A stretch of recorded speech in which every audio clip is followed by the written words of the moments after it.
Welcome to C tech pro classes. आज की video में हम डिस्कस करेंगे चाइल्ड डेवलपमेंट की पेडागोजी के मोस्ट इंपॉर्टेंट क्वेश्चन जो हमारी सीरीज चल रही थी 500 क्वेश्चनों की, पार्ट 14 में है आज।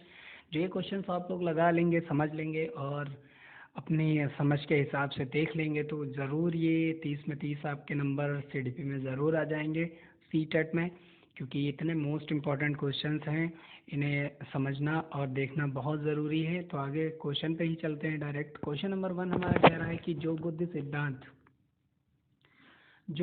सिद्धांत बुद्धि में सम्मिलित मानसिक प्रक्रियाएं जैसे पराघट और बुद्धि द्वारा लिए जा सकने वाले विविध रूप जैसे संज्ञानात्मक बुद्धि को शामिल करता है।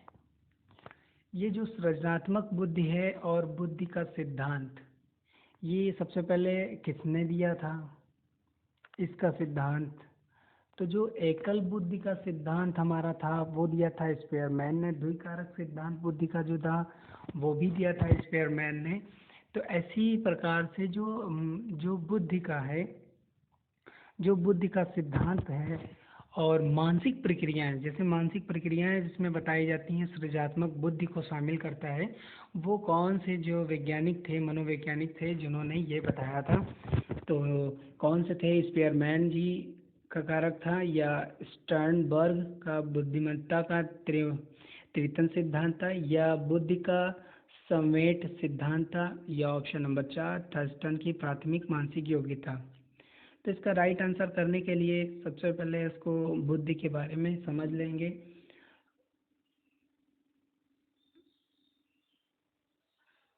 और इसको देख लेंगे कि ऐसा नहीं।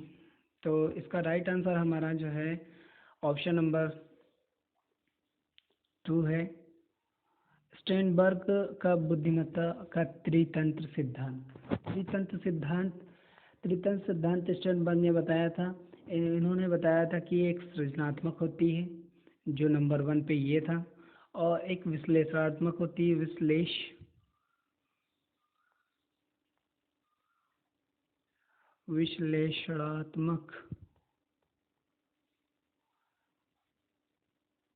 विश्लेषणात्मक और एक व्यवहारिक होती है, व्यवहारिक।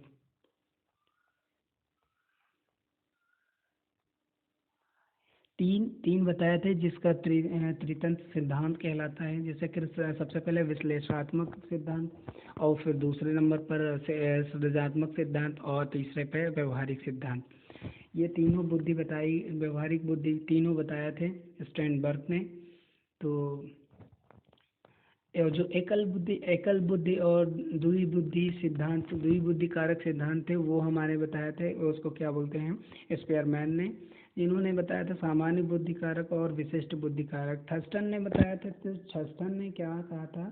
थर्स्टन ने कहा था कि जो है प्राथमिक मानसिक योग्यताओं का वर्णन किया था। जिन्होंने बताया था कि 7 बुद्धि होती है, 7 बुद्धि में डिवाइड किया था इन्होंने।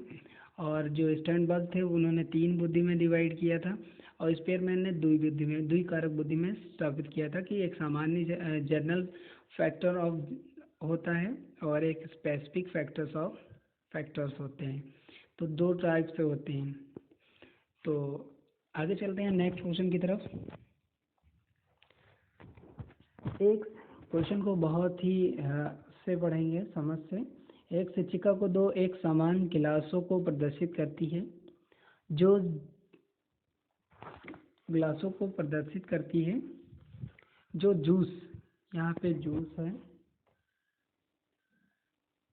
जूस की समान मात्रा से भरे हुए हैं और वह उन्हें 2 भिन्न गिलासों में खाली रखती है और 2 भिन्न गिलासों में खाली रखती है, जिसमें से एक लंबा है और दूसरा चौड़ा है। वह बच्चों को उस गिलास की पहचान कराने के लिए कहती है जिसमें जूस ज़्यादा है। बच्चे प्रत्युत्तर देते हैं, मतलब अपना उत्तर देते हैं कि लंबे गिलास में जूस ज़्यादा है। शिक्षकों के बच्चों को किस प्रकार की कठिनाई हो रही है? ऑप्शन देखेंगे समायोजन की, फिर ऑप्शन नंबर 2 अहम केंद्रिता की या ऑप्शन नंबर 3 विकेंद्रीकरण की या ऑप्शन नंबर 4 पलटावी की।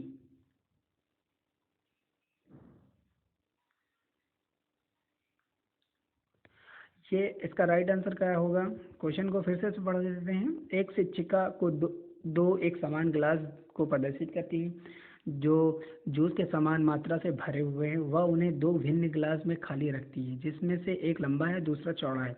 वह बच्चों को उस गिलास की पहचान कराने के लिए कहती है जिसमें जूस ज़्यादा है। कि बच्चे को कहती है कि जिसमें किसमें जूस ज़्यादा है।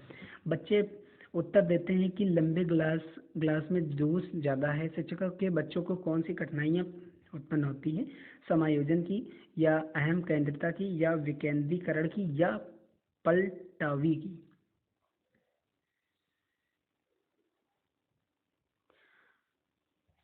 तो इसका राइट आंसर हमारा होगा ऑप्शन नंबर फोर्थ है, जो पलटावी है। तो पलटावी क्या है? पलटावी का एक उदाहरण हम दे देते हैं कि बर्तन के बदले जाने पर उसकी सामग्री में परिवर्तन नहीं होता।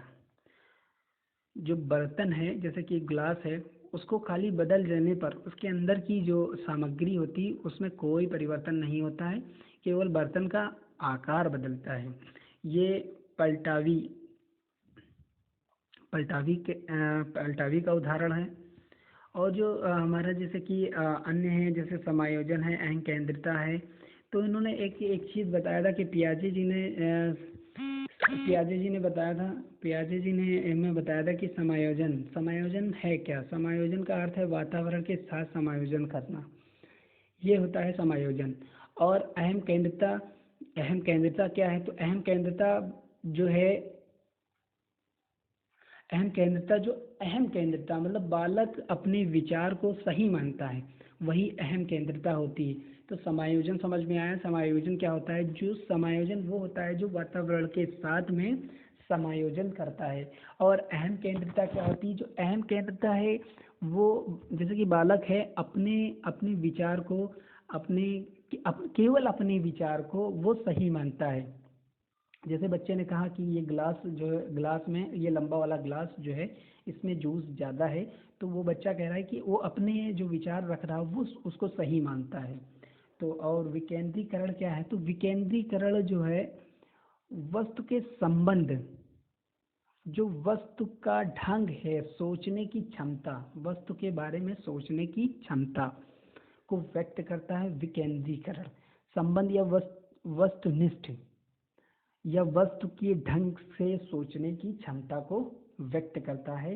तो समायोजन समझ में आ गया होगा, अहम केंद्रिता समझ में आ गया होगा, और विकेंद्रीकरण भी समझ में आ गया होगा, और पलटावी भी समझ में आ गया। पलटावी क्या होता है? पलटावी वो होता है जो बर्तन के बदल जाने पर उसकी सामग्री में कोई परिवर्तन नहीं होता है, उसे हम पलटावी कहते हैं। केवल बर्तन का आकार बदलता है और उसके अंदर जो मटेरियल पड़ा है, आपका रॉ मटेरियल, कोई भी मटेरियल है, कैसा भी मटेरियल है, तो उसमें कोई चेंजेस नहीं होते हैं। तो आई होप आप समझ पा रहे होंगे, ये क्वेश्चन के चारों ऑप्शन को हमने डिफाइन कर दिया है। तो आगे चलते हैं नेक्स्ट क्वेश्चन की तरफ। नेक्स्ट क्वेश्चन हमारा है, निम्न में से कौन सा कथन बच्चे के विकास में परिवेश की भूमिका का समर्थन करता है? मतलब कौन सी विकास की परिवेश की भूमिका का समर्थन करता है? तो ऑप्शन देखते हैं। ऑप्शन नंबर 1 है, कुछ शिक्षार्थी सूचनाओं को जल्दी प्रक्रमण करते हैं जबकि उसी कक्षा के अन्य विद्यार्थी ऐसा नहीं कर पाते हैं। ऑप्शन नंबर 2, पिछले कुछ दशकों में बुद्धि लाभांश परीक्षा में शिक्षार्थियों के औसत प्राप्तों में लगातार वृद्धि हुई। या ऑप्शन नंबर 3, एक समान जुड़वा बच्चों के जिनका लालन पालन भिन्न घरों में हुआ, उनकी बुद्धि लब्धि 0.75 के समान उच्च है। या ऑप्शन नंबर 4, शारीरिक रूप से स्वस्थ बच्चे अक्सर नैतिक रूप से अच्छे पाए जाते हैं। तो इसका राइट आंसर हमारा क्या होगा? वीडियो को आप थोड़ी देर के लिए रोक कर अपने आप को थोड़ा सा चेक करें, चेक करने की कोशिश करें कि इसका राइट आंसर मेरे हिसाब से क्या हो सकता है।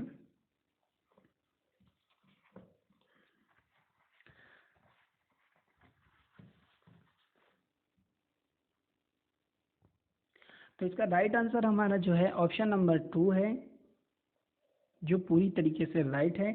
इसमें ये बताया गया है कि पिछले कुछ दशकों में बुद्धि लब्धांश जो है, बुद्धि जो क्षमता है, परीक्षा में शिक्षार्थियों की औसत प्रदर्शन में लगातार वृद्धि हुई है। ये एकदम राइट आंसर है। और जो ये जिस इसमें ये कहा गया कि जो सकारात्मक परिवेश है हमारा, जो बच्चे प्रवेश करते हैं, प्रभावित करते हैं, परिवेश अनुकूल होने पर बालक का प्रदर्शन उच्च स्तर हो जाता है। जैसे कि बच्चे से बार बार टेस्ट लेंगे या किसी से उसके प्रदर्शन कराएंगे, तो उसमें जो है परिवर्तन होगा और बच्चा उसी के अकॉर्डिंग अनुकूल हो जाएगा और उसमें प्रदर्शन में उच्च स्तर प्राप्त कर लेगा। तो इसका राइट आंसर ऑप्शन नंबर 2 है। तो आगे चलते हैं। तो अभी जो हमारे चैनल पे अभी तक किसी ने सब्सक्राइब नहीं किया है तो हमारे चैनल को सब्सक्राइब कर दे, जो नए हैं, और सेशन पसंद आ रहा हो तो लाइक करें और जितना हो सके आप लोग सबको शेयर करें, जिससे कि ये वीडियो सब तक पहुंच जाए और जिससे सब लोग लाभ उठा पाएँ। तो कमेंट में जैसी भी वीडियो हमारी है उस वीडियो के बारे में भी बता दें कि अच्छी है, ख़राब है, या और इसमें जितने भी आपके राइट आंसर बन रहे हैं वो तो कमेंट बॉक्स में बता दें और बेल आइकन को भी दबा दें, जिससे कि अगली न्यू वीडियो का नोटिफिकेशन आप सबको मिल पाए। तो आगे चलते हैं नेक्स्ट क्वेश्चन की तरफ। समाजीकरण में सम्मिलित है सांस्कृतिक संचारण और क्या सम्मिलित हो सकती है? ऑप्शन नंबर 1 है विद्रोहियों को निरुत्साहित करना। ऑप्शन नंबर 2 व्यक्तित्व विकास। ऑप्शन नंबर 3 बच्चों को लैबों में समायोजित करना। ऑप्शन नंबर 4 संवेगात्मक समर्थन उपलब्ध कराना।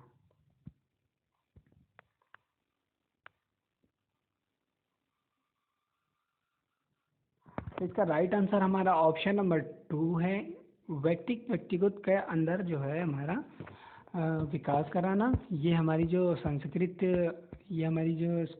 संस्कृत और सामाजिकरण का संरक्षण है, संचारण है। तो आगे चलते हैं नेक्स्ट क्वेश्चन की तरफ। निम्न में से किसका मिलान उचित है, मतलब सही है? ऑप्शन देखते हैं। शारीरिक विकास वातावरण के हिसाब होता है, या संज्ञानात्मक विकास परिपक्वता होती है, या ऑप्शन नंबर 3 सामाजिक विकास वातावरण के हिसाब से होता है, संवेगात्मक विकास परिपक्वता है। तो इसका राइट आंसर हमारा क्या होगा? वीडियो को कुछ देर के लिए पॉज करके आप अपने आंसर को दे सकते हैं और कमेंट बॉक्स में भी बता सकते हैं कि आपके कितने आंसर सही हुए।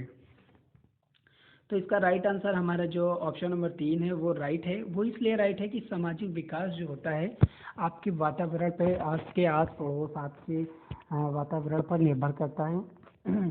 परिवार, जैसे कि परिवार के बाद बच्चे का सबसे अधिक जो प्रभाव पड़ता है वो वातावरण से ही पड़ता है। तो बच्चे का जो सामाजिक विकास होता है वातावरण और सामाजिक विकास बाहर से ही होता है। सामाजिक विकास करता है तो वातावरण का बहुत बड़ा जो सामाजिक विकास में वातावरण महत्वपूर्ण स्रोत माना गया है। तो इसका राइट आंसर ऑप्शन नंबर 3 है। तो आगे चलते हैं नेक्स्ट क्वेश्चन की तरफ। डैश के द्वारा निपुणता अभिविन्यास को प्रोत्साहित किया जा सकता है। डैश के द्वारा निपुणता अभिविन्यास को प्रोत्साहित किया जा सकता है। ऑप्शन नंबर 1 शिक्षार्थियों के व्यक्तिगत प्रयासों पर ध्यान केंद्रित करने।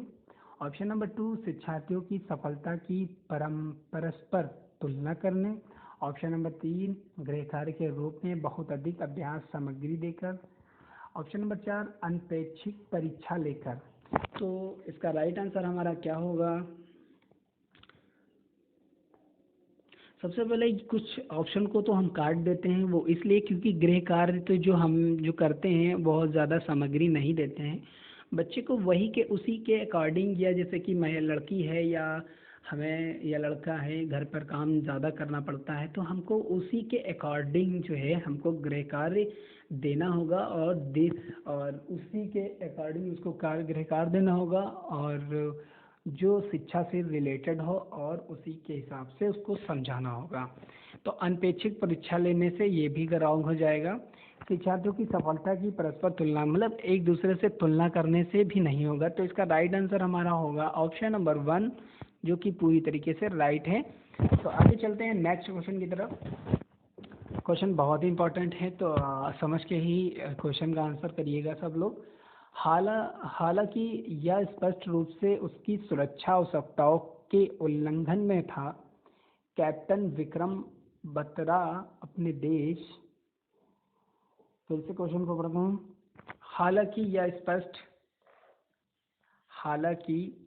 स्पष्ट रूप से उसकी सुरक्षा हालांकि यह स्पष्ट रूप से उसकी सुरक्षा आवश्यकता के उल्लंघन में था। कैप्टन विक्रम बत्रा अपने देश को बचाने के दौरान कारगिल युद्ध में मारे गए। संभावना उन्हें था या थी? किस चीज़ की थी? नवीन अनुभव की प्राप्ति की इच्छा या आत्म सिद्धि की प्राप्ति? अपने अपने अप, अपन अपनतु संबंधित आवश्यकता की अपेक्षा। ऑप्शन नंबर 4, अपने परिवार के नाम की ख्याति प्राप्ति। तो इसका राइट आंसर क्या होगा?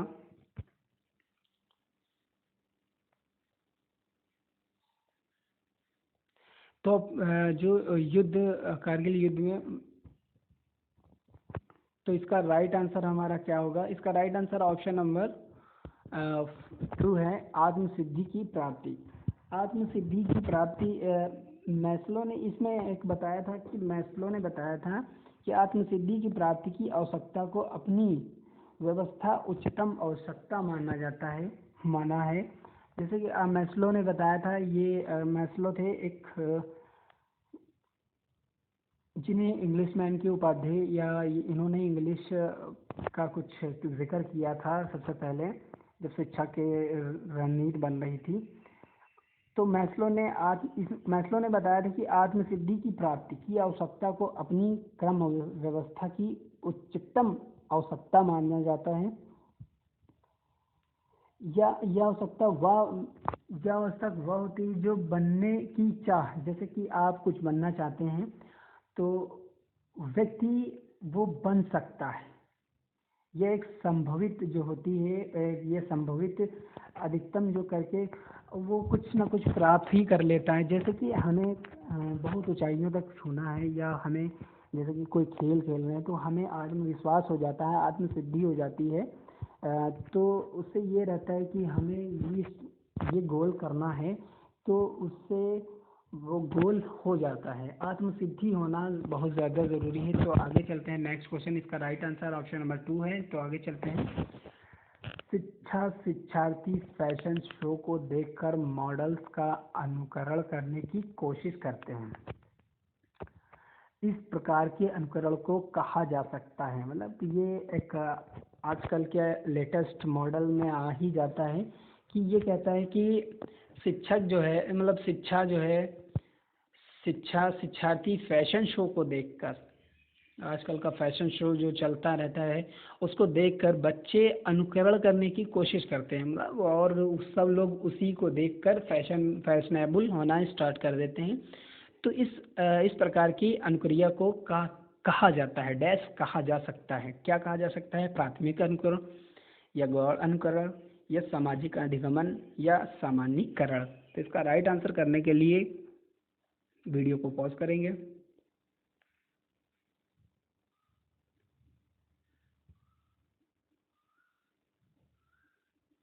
तो इसका जो राइट आंसर है ऑप्शन नंबर 3 है। वो इसलिए है, एक हमारे जो वैज्ञानिक थे बंडूरा साहब ने बताया था कि जो सामाजिक अधिगमन है, जैसे कि आप फैशन शो, मूवी वगैरह या कोई किसी चीज़ का देख के आप उसको सीखते हैं, तो वो सामाजिक या सोशल लर्निंग के अंतर्गत आ जाता है। तो इसका राइट आंसर हमारा सामाजिक अधिगमन हो जाएगा। तो आगे चलते हैं नेक्स्ट क्वेश्चन की तरफ। यदि शिक्षार्थी पाठ के दौरान लगातार गलतियां करते हैं, तो ऑप्शन देखते हैं। अनुदेशन कार्य, समय सारणी अथवा बैठने की व्यवस्था में परिवर्तन करना चाहिए। ऑप्शन नंबर 2, पाठ को कुछ समय के लिए छोड़ देना चाहिए और कुछ समय के बाद वापस जाना चाहिए। ऑप्शन नंबर 3, गलतियां करने वाले शिक्षार्थियों की पहचान करनी चाहिए और उनके बारे में प्राचार्य से बात करनी चाहिए। या ऑप्शन नंबर 4, गलती करने वाले शिक्षार्थियों को कक्षा से बाहर खड़ा कर देना चाहिए। तो इसका राइट आंसर क्या होगा? तो इसका राइट आंसर हो जाएगा हमारा, सबसे पहले नीचे से चलते हैं ऑप्शन को, बच्चे को बाहर नहीं खड़ा करेंगे, कोई गलती कर रहा है और उसकी शिकायत जो हमारे प्राचार्य या प्रिंसिपल हैं उनसे भी नहीं करेंगे। पाठ को कुछ समय के लिए छोड़ देना चाहिए और कुछ समय के बाद वापस जाना चाहिए। या ऑप्शन नंबर 1, अनुदेश कार्य समय सारणी अथवा बैठने की व्यवस्था में परिवर्तन कर देना चाहिए। तो इसका राइट आंसर हमारा जो है, उसमें पाठ को भी थोड़ी देर के लिए छोड़ना नहीं चाहिए, उस बस केवल बैठने की व्यवस्था चेंज कर देनी चाहिए और कुछ ऐसी टेक्निक या ऐसी विधि से पढ़ाना चाहिए जिससे बच्चा उसमें लग जाए और अपने वो खुद से पढ़ने के लिए कोशिश करे, तैयार हो जाए। तो ऑप्शन नंबर 1 इसका राइट आंसर है। तो आगे चलते हैं नेक्स्ट क्वेश्चन की तरफ। डैश के अतिरिक्त निम्नलिखित कुछ तकनीकें हैं जो परीक्षा के कारण होने वाली चिंता को दूर करती है। क्या चीज़ हो सकती है? ऑप्शन नंबर 1, प्रश्न पत्र की संरचना, पैटर्न से परिचित कराना। या ऑप्शन नंबर 2, परिणाम के बारे में बहुत अधिक सोचना। या ऑप्शन नंबर 3, समर्थन प्राप्त करना। या ऑप्शन नंबर 4, विशिष्टताओं पर बल देना। विशिष्टताओं पर बल देना। तो इसका राइट आंसर हमारा क्या होगा?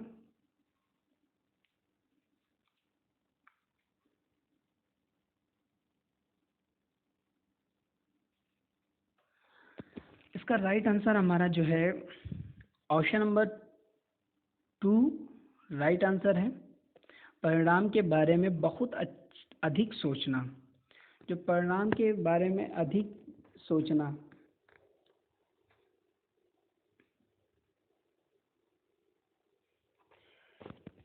तो इसका राइट आंसर ऑप्शन नंबर 2 है। तो आगे चलते हैं नेक्स्ट क्वेश्चन की तरफ।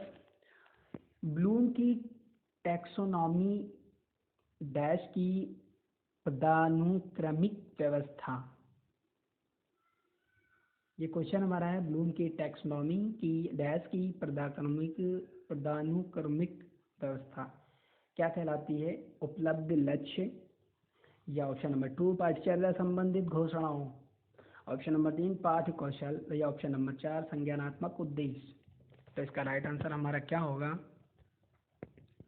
इसका राइट आंसर हमारा ऑप्शन नंबर 4 है, जो कि कह रहा है कि संज्ञानात्मक उद्देश्य। ये हमारा राइट आंसर है। संज्ञानात्मक उद्देश्य यह है कि जो चिंता, जैसे कि चिंता पक्ष, संज्ञानात्मक चिंता पक्ष को रखता है, चिन्ह, नियम, सिद्धांतों आदि का अध्ययन करता है संज्ञानात्मक में। तो यही हमारा जो है राइट आंसर ऑप्शन नंबर। तो आगे चलते हैं नेक्स्ट क्वेश्चन की तरफ और लास्ट क्वेश्चन की तरफ। प्रतिक्रिया का विलोप होना निम्नलिखित में से किसके बाद अधिक कठिन है? आंशिक पुनर्बनन या निरंतर पुनर्बनन। या ऑप्शन नंबर 3, दंड। या ऑप्शन नंबर 4, मौखिक भर्त्सना। तो इसका राइट आंसर क्या होगा?